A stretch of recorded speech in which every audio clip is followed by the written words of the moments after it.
이재명 대통령님. 화이팅!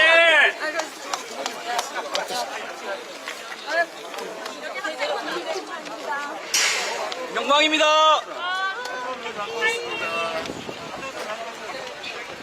대표님 당선 축하드립니다.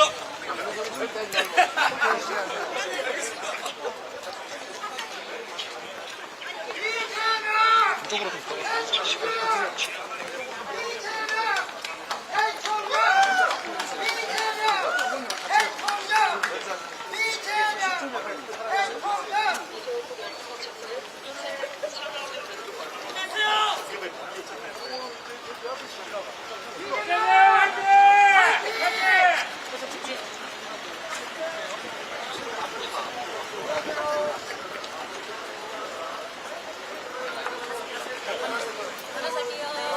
자, 앞에 장애물 있으니까 먼저 갈게요. 자,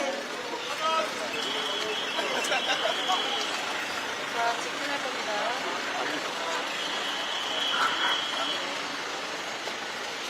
우리 맨 앞에서는 좀 부탁드릴게요.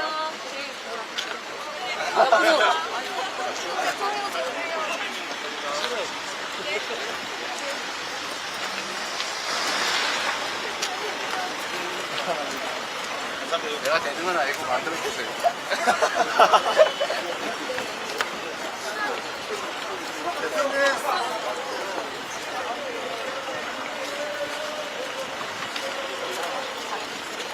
같이 쓸 거예요. 학생분들 같이 쓸 거예요. 네. 김동아 의원님도 어디 있어요?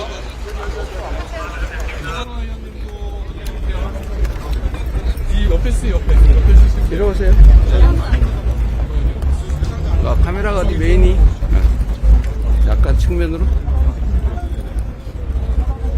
이쪽으로.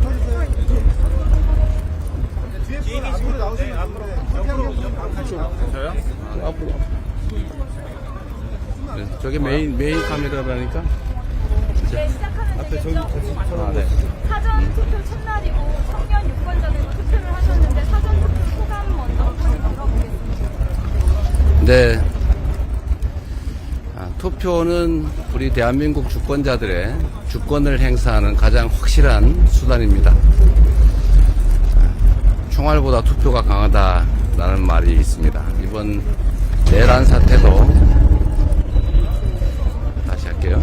자, 이번 내란 사태도 우리 국민들의 투표 참여만으로 비로소 이겨낼 수 있습니다.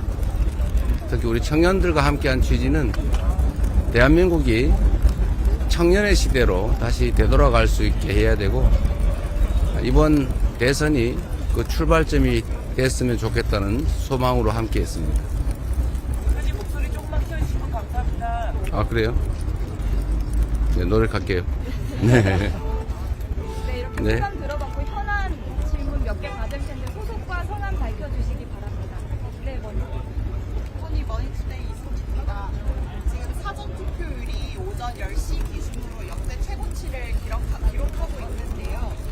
이런 투표율에 대해서 어떻게 보시는지 궁금하고 목표로 하시는 사전 투표율이 있는지도 듣고 싶습니다. 사전 투표, 본 투표를 합친 최종 투표율이 가장 중요할 것입니다. 사전 투표를 할 것인지 본 투표를 할 것인지는 우리 국민들께서 각자 사정에 따라 선택하실 텐데, 가급적이면 사전 투표에 많이 참여해 주시는 것이 시간을 합리적으로 배분하는 데도 도움이 될 것이고, 또 본 투표에 무슨 일이 생길지 모르니까 미리 해 두시는 게 낫지 않을까, 그런 생각이 듭니다. 목표한 사전 투표율은 특별히 없습니다. 오로지 대한민국의 운명은 우리 국민들의 손에 달려 있다는 점, 그리고 우리 주권 행사는 결국 투표로 할 수밖에 없다는 점을 생각하셔서 지금의 이 위기를 이겨내고 내란을 극복하고 회복과 성장의 대한민국으로 다시 출발하기 위해서는 우리 국민들께서 반드시 투표에 참여하셔서 이 잘못된 결과를 빚어낸 내란 세력에 대해서 엄중하게 강력하게 심판해 주시기를 바랍니다. 또 하나 더 있었던 것 같아요, 질문이. 네. 네, YTN 이준혁 기자.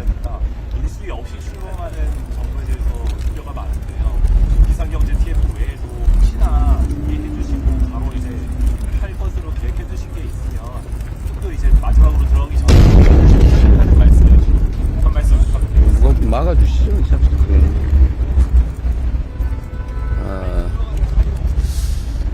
일단 내란 극복이 가장 중요하고 또 민주주의의 회복이 급선무이긴 합니다. 그러나 그거는 뭐 너무 당연한 일이어서 기본이라고 할 수 있겠고, 주력해야 될 우선순위 업무라면 결국 지금 가장 악화된 민생을 회복하는 것입니다.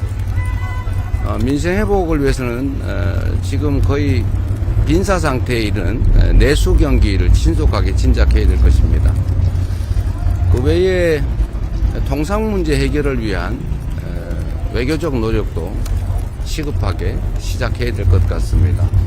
물론 뭐 정부를 구성하는 일들은 역시 일을 하기 위해서 꼭 필요한 일이니까 우선순위 중에 하나겠죠. 가장 중요한 것은 민생 경제 회복입니다. 전에 민생경제 회복 안 시키는 인체합니다. 뭐 누구라고? 인체합니다. 네. 민생경제는 다르습니다. 치명한 성적이 반대하겠다고 말씀해주셨고, 주문을 어느 정도 생각하고 계십니다. 만약 편성한다면 어느 분야에 지원해야 된다고 생각하십니까?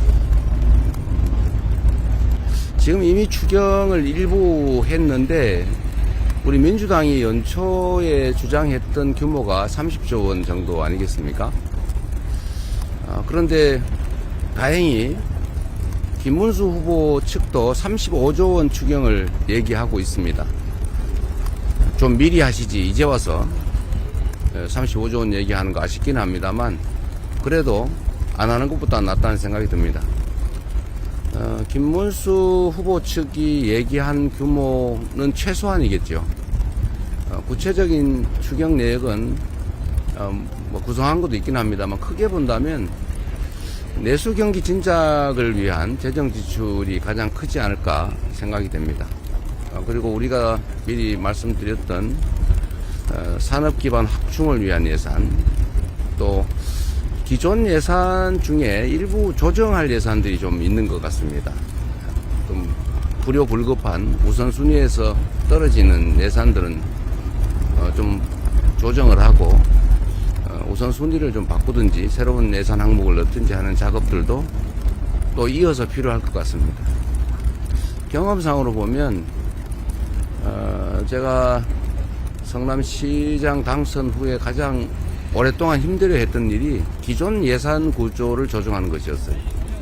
지금 재정 상황이 매우 안 좋기 때문에 또 그러나 또 지출해야 될 재정 소요는 크기 때문에 국채 발행이나 이런 것들을 고려해야 되기도 하지만 기존 예산을 조정하는 게 훨씬 더 급선무가 아닐까 그런 생각이 듭니다. 네, 그 이동 시간 때문에 마지막 질문 하나 정도만. 아니요, 좀 오늘 마지막이죠, 브리핑은. 오늘 네, 좀 더 하시라고 하세요. 근데 우리도 뭐 할 얘기도 있고. 어디요? 어디시라고? 아, 네.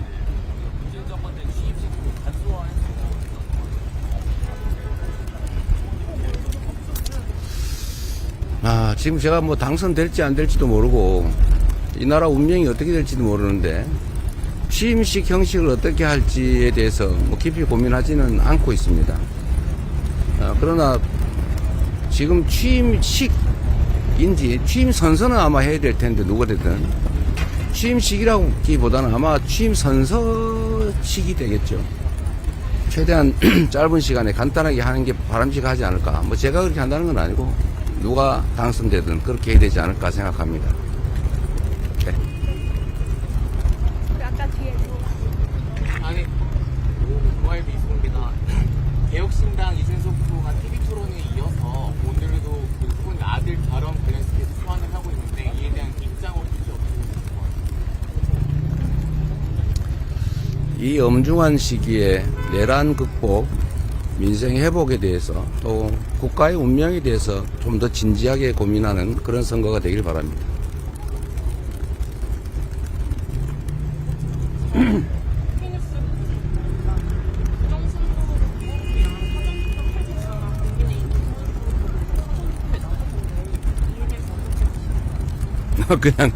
그냥 그런가 보다 하겠습니다. 원래 그런 분들 아닙니까? 뭐 원래 얘기했던 거, 그와 다른 행동하는 거. 은행 부릴치는 그분들의 특성이니까 그냥 그러려니 합니다. 죄송합니다. 네, 말씀하시죠.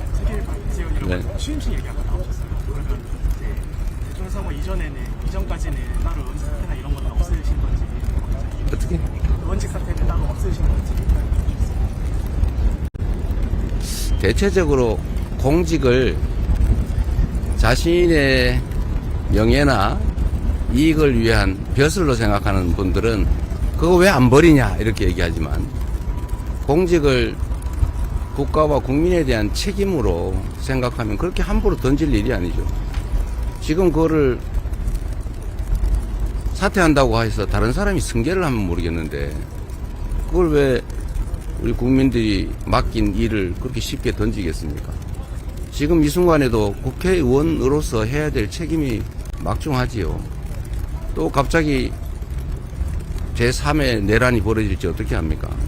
그러면 국회 차원에서 대응해야 되는데, 필요하지도 않게 왜 국민이 맡긴 책임을 미리 버리겠어요? 필요하면 모르겠지만 좀 생각을 좀 달리 하면 좋겠어요. 공직은 권리나 지위가 아니라 책임과 역할이다, 이렇게 생각해 주시면 좋겠습니다.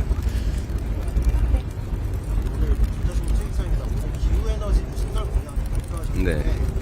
산업부의 내용과 환경부의 작동 방식이 달라서 단순하게 구청 한마디를 없앤다고 해서 잘 돌아갈 거가 아니지 않다라는 생각을 좀 구체적으로 어떻게 운영을 될 건지.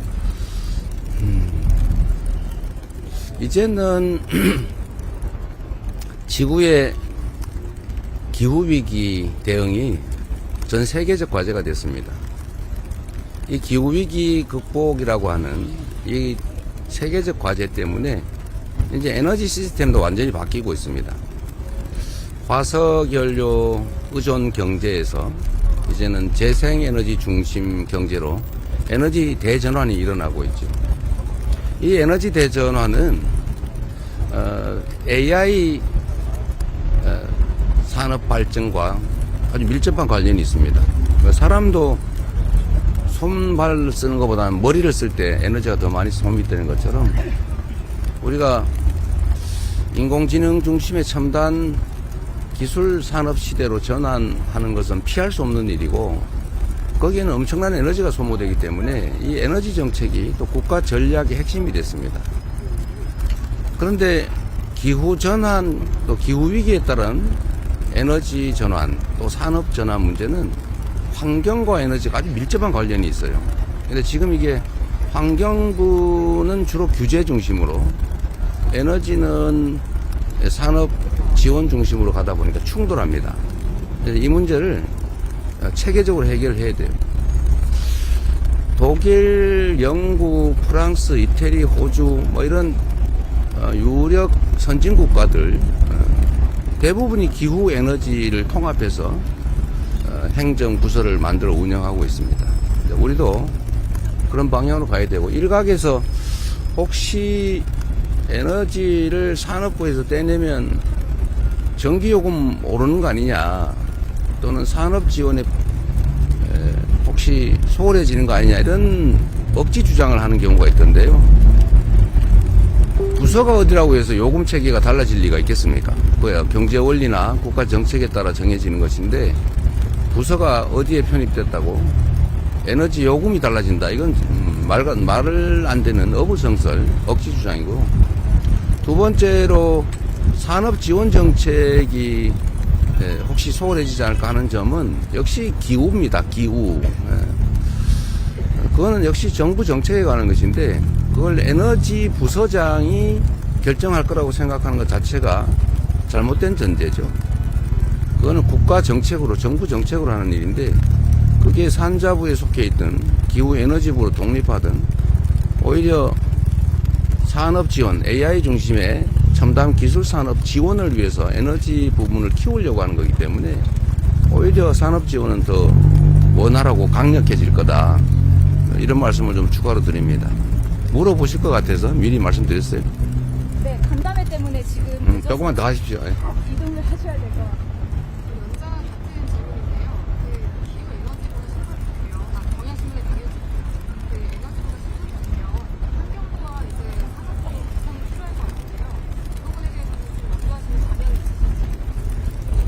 환경부와?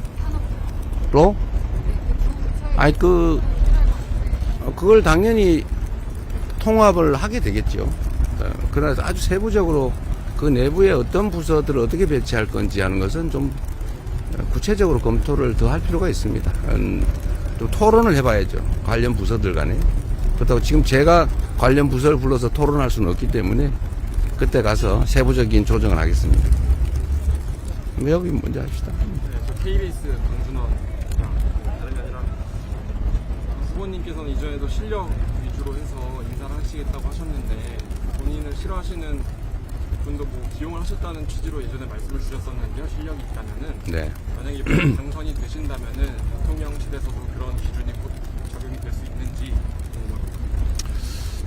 인사가 만사라고 했고 뭐 대통령이 아무리 좋은 의도를 가지고 있어도 직접 모든 국정을 시행할 수는 없기 때문에 결국 다 권한을 위임해서 할 수밖에 없습니다. 권한을 위임받아 대신 권한을 행사할 사람, 즉 이제 정부 주요 예를 들면 내각의 구성원이나 대통령실의 뭐 수석 보좌관을 포함한 일선 공무원들은 유능한 사람, 물론 충직함을 전제로 유능한 사람들을 뽑아야죠. 저는 5년이라고 하는 짧은 국정 운영 기회를 부여받는다면 최대한 성과를 내서 국민으로부터 평가를 받아야죠. 그리고 그게 의무 아니겠습니까? 가까운 사람 써서 뭐 하겠어요? 제가 가까운 사람 챙길 거면 사업을 하지 정치를 했겠습니까? 당연히 유능한 사람, 충직한 사람. 물론 똑같은 역량을 가진 훌륭한 인재라면 가까운 사람을 쓰는 게 좋겠지요. 그건 가장 마지막 기준이다. 이렇게 말씀을 드립니다. 네, 이제 정말 이동해야 돼서 여기까지 하겠습니다. 공약 쪽도 사전투 하루 전에 나오고 소비 뭐 소소한 게 있을 것만 아니고 11시 반에만 들어가시면서 유권자들이 정책적으로 판단하거나 결정할 만한 기준이 없으니까 이런 지적도 있는데 어떻게 보세요? 뭐 일리 있는 지적이죠. 그러긴 한데 보통 통상적으로 대통령 선거는 5개월, 길게는 6개월 정도 이루어집니다. 그런데 지금은 2달, 그것도 실제로는 한 50일 정도에 불과하죠. 그런 점 때문에 국가 경영에 대한 계획을 미리 준비를 해놨었기 때문에 그나마 지금의 그 공약이라도 내고 있다는 점을 우리 국민들께서 좀 양해해 주시면 좋겠습니다. 아예 공약 못 내는 후보들도 있지 않습니까? 네. 네, 여기까지 하겠습니다. 예, 여기까지만 하겠습니다. 그분이 그 이제 외교 문제나 이제 그런 관세 문제로 말씀을 해주셨는데 당선이 되신다면 당장 G7 정상회의 같은 그런 것도 좀 참석하실지 없나 오늘 한국은행의 기준 금리를 인하했거든요. 그만큼 경기 부양에 좀 시급함이 제기가 됐는데 더 경제계와의 만남은 좀 언제쯤 생각을 하고 계신지 그렇습니다. 국제회의에 참석할지 문제는 지금 얽힌 게 너무 많습니다. 에이펙도 준비가 매우 부실한 상태인데 그것도 수습해야 될 것 같고 또 각종 국제회의가 열리고 있는데 시간이 너무 없어서 이 중에서 가장 필요성이 높은 곳, 중요한 그런 국제 행사로 아마 제안해야 될 것 같고 구체적으로 어떤 행사에 참여할지는 아직 뭐 초청도 G7 같은 경우는 되지도 않은 것 같은데 그게 된다면 그 전제 위에서 우리가 지금 판단할 건 아니고 정부 주요 부처의 책임자들과 상의를 좀 하도록 하겠습니다. 그리고 뭐 경제계를 만날 거냐, 지금도 뭐 오늘도 경제계를 만나죠. 뭐 그건 재벌은 아니겠지만 어쨌든 민생이 가장 중요하고 경제를 회복해야 국민들께서 그야말로 생존을 할 수 있기 때문에 경제 회생을 위해서 필요한 모든 조치는 최대로 가장 신속하게 무게를 두고 하도록 하겠습니다. 네, 감사합니다.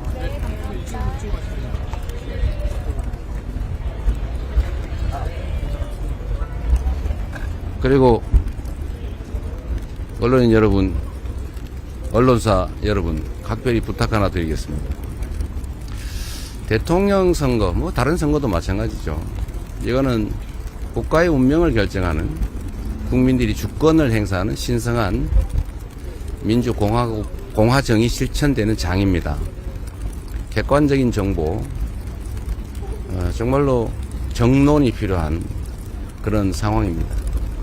제가 어디서 보니까 51% 지지율하고 41% 지지율 그래프가 똑같던데, 그런 식으로 조작을 해서 아 이거 비슷하구나 이런 인상을 주려고 그렇게 왜곡을 하면 되겠습니까?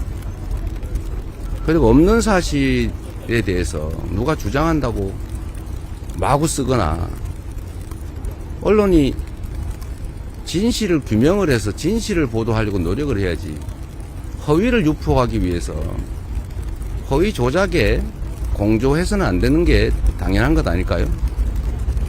대부분은 전혀 그러지 않고 정론 집필하고 있지만 아주 특수한 일부 언론들이 그런 행태를 보이고 있는데, 그거는 어떤 계기인지 모르지만 민주공화국정의 기본적 원리를 훼손하는, 국민주권을 침해하는 그런 반공화정, 반민주적 행위라는 점을 각별히 유념해 주시기를 정말로 부탁드립니다. 이거는 이해관계를 다투는 게 아니라 우리 모두의 운명을 결정하는 정말 엄중한 국면이라는 점을 다시 한번 말씀드립니다. 언론을 당연히 존중합니다. 고맙습니다.